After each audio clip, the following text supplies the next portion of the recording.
हमारे सनातन धर्म और संस्कृति में पूजा पाठ का बड़ा महत्व है और हर पूजा में मंत्रों का जाप जरूर किया जाता है, क्योंकि ऐसा माना जाता है कि मंत्रों में ईश्वर को बुलाने और उनकी कृपा पाने की शक्ति होती है। और सभी मंत्रों में ऋषि विश्वामित्र द्वारा रचित गायत्री मंत्र को सबसे शक्तिशाली और असरदार माना गया है, जिसे महामंत्र भी कहा जाता है। यह मंत्र मुख्य रूप से सूर्य देवता को समर्पित है, जिन्हें सावित्री भी कहा जाता है। इस मंत्र में समस्त ऊर्जा के स्रोत और सृष्टि के निर्माता सवित्र देव की उपासना की जाती है। दर्शकों, हमारे चैनल बात आज की के मंदिर दर्शन कार्यक्रम में आज हम आपको एक ऐसे ही गायत्री मंत्र के आध्यात्मिक शक्ति केंद्र जो अजमेर के पुष्कर क्षेत्र में स्थित है के दर्शन कराने जा रहे हैं, जो संपूर्ण विश्व में विख्यात है। आइए करते हैं दर्शन मंत्र के साथ। सनातन धर्म का ये सबसे शक्तिशाली मंत्र जो भारत की जन जन की आत्मा में बसा है, उसका अर्थ है कि हम उस परमात्मा का ध्यान करते हैं जो दुखों को खत्म करने वाला और सुख देने वाला है, जो अपने तेजस्वी दिव्य प्रकाश से युक्त और पवित्र है और जो हमारी बुद्धि को सही मार्ग पर ले जाता है। वह भगवान हमें अच्छे विचार दे ताकि हम सही फैसले ले सकें और जीवन में आगे बढ़ सकें। परम पूज्य गुरुदेव पंडित श्री राम शर्मा 1960 में आदि तीर्थ पुष्कर में पधारे थे। उन्होंने यहाँ विभिन्न स्थलों पर साधना कर दिव्य एवं सूक्ष्म दृष्टि से दार्शनिक और वैज्ञानिक स्वरूप का विलक्षण विश्लेषण कर अध्ययन किया। 1979 में गुरुदेव के मन में देश में 24 गायत्री शक्तिपीठों की स्थापना का संकल्प उभरा। उनमें सबसे पहले गायत्री शक्तिपीठ पुष्कर ही था। 27 से 31 दिसंबर 1980 तक उन्होंने 5 दिन पुष्कर में प्रवास कर गायत्री शक्तिपीठ की विशेष प्रतिष्ठा की और यहाँ गायत्री और सावित्री माता को प्रसन्न कर उन्हें इस जगह विराजित किया। गौरतलब है कि इसे हरिद्वार के गायत्री शक्तिपीठ द्वारा ही संचालित किया जा रहा है। हरिद्वार का गायत्री शक्तिपीठ अखिल विश्व गायत्री परिवार का मुख्यालय है। इस भव्य और अनुपम गायत्री शक्तिपीठ में प्रवेश करते ही सामने की ओर अलौकिक सफेद संगमरमर की गायत्री और सावित्री के साथ कुंडलिनी माता की भव्य नैनाभिराम प्रतिमा है। गायत्री माता की यह प्रतिमा भक्तों में ज्ञान का संचार करती है, जो भक्तों को अंधकार से प्रकाश की ओर ले जाती है। उनकी यह सौम्य और शांत प्रतिमा शांति और धैर्य का प्रतीक है। उनका चेहरा तेजस्वी और प्रसन्न दिखता है और उनके हाथों में वीणा, पुस्तक और कमंडल है, जो संगीत, ज्ञान और ब्रह्मांडीय ऊर्जा का प्रतिनिधित्व करते हैं। इनके ही सीधे हाथ पर सावित्री माता की मूर्ति है, जो शक्ति और पराक्रम की प्रतीक है। सुंदर वस्त्रों, आभूषणों और फूलों से सुसज्जित यह मूर्ति उनकी दिव्यता दर्शाती है। मनमोहिनी यह रूप दर्शकों के मन में घर कर लेता है। वहीं गायत्री माता के दाहिनी ओर कुंडलिनी माता, जिन्हें हम मात्र दिव्य शक्ति के नाम से भी जानते हैं, कि बेहद आकर्षक नैनाभिराम प्रतिमा है, जो आदिमाया विश्वात्मक चेतना शक्ति का प्रतिनिधित्व करती है।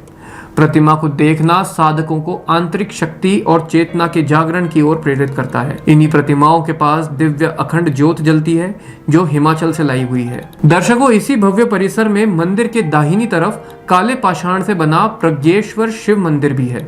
काले शिवलिंग पर जल चढ़ाने से नकारात्मकता दूर होती है और यहाँ भक्तों की भारी भीड़ भी उमड़ती है। यहाँ प्रथम पूज्य गणेश जी की भी छोटी लेकिन शांतिदायक और समृद्धिदायक खूबसूरत मूर्ति भी विराजित है। शक्ति और न्याय के प्रतीक कार्तिकेय की भी अलौकिक प्रतिमा आपको यहाँ देखने को मिलेगी। उन्हीं के आगे प्रेम, शक्ति, भक्ति और मातृत्व की देवी माता पार्वती की सफेद संगमरमर की खूबसूरत प्रतिमा है। पास में ही पौराणिक इच्छाएं पूरा करने वाला दिव्य देवलोक कल्प वृक्ष है, जिसकी छाया में बैठने मात्र से सभी की मनोकामनाएं पूरी होती हैं। दर्शकों, यहाँ एक खूबसूरत यज्ञशाला भी है, जहाँ वैदिक रीति रिवाजों और मंत्रोच्चार के साथ यज्ञ और पवित्र अग्नि में आहुतियां दी जाती है, जिसका उद्देश्य विश्व का कल्याण और ईश्वर की कृपा प्राप्त करना होता है।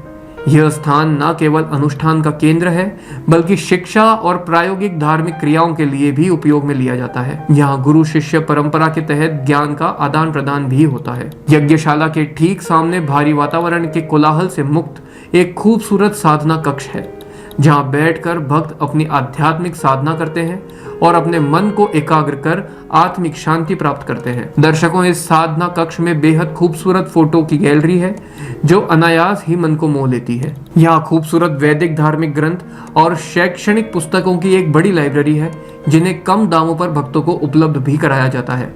इसका उद्देश्य सनातन और वेदों का ज्ञान जन जन तक पहुंचाना है।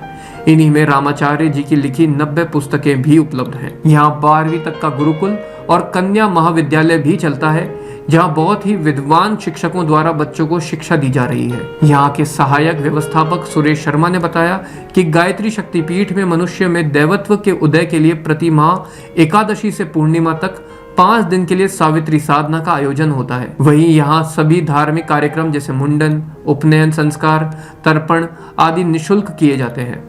वर्तमान में पूरे विश्व में 6000 से अधिक गायत्री शक्ति केंद्र हैं और करोड़ों भक्त इनसे जुड़कर धर्म लाभ और वैदिक ज्ञान प्राप्त करते हैं। जी, बात आज की आपका चैनल है, हमें बहुत खुशी है कि आप कुछ विशेष उद्देश्य को लेकर के गायत्री शक्तिपीठ पुष्कर पधारे। यह गायत्री शक्तिपीठ पुष्कर युगदृष्टा वेदमूर्ति परम पूज्य गुरुदेव पंडित श्री राम शर्मा आचार्य के द्वारा जो 24 सबसे पहले शक्तिपीठें बनाने का संकल्प था, उसका सर्वप्रथम शक्तिपीठ है।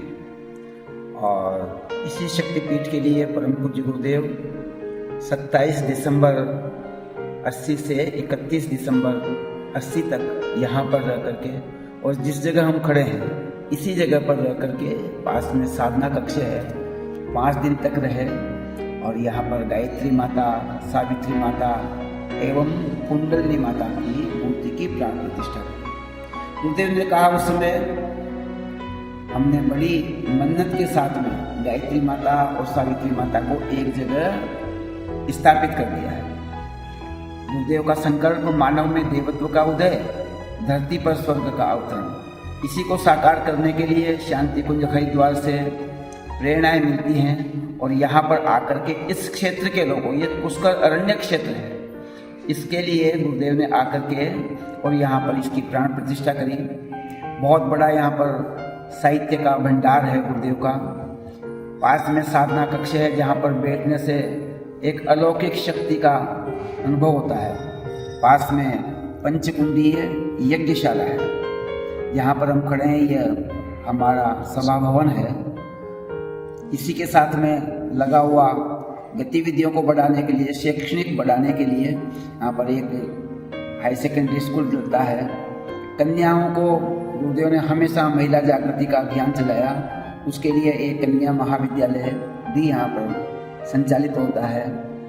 साथ ही सावित्री साधना, मनुष्य में देवत्व के उदय के लिए प्रति माह एकादशी से और पूर्णिमा तक 5 दिन के लिए सावित्री साधना का आयोजन किया जाता है, जिसका शांति कुंज के पोर्टल पर रजिस्ट्रेशन किया जाता है और 24 लोगों की उसमें भागीदारी प्रति माह रहती है। केवल राजस्थान ही नहीं, पूरे भारत के अलग अलग प्रांतों से गायत्री परिवार के एवं अन्य श्रद्धालु यहाँ आते हैं और यहाँ पर साधना कक्ष के अंदर बैठ करके उस लौकिक शक्ति का अनुभव करते हैं, गुरुदेव का सानिध्य प्राप्त करते हैं।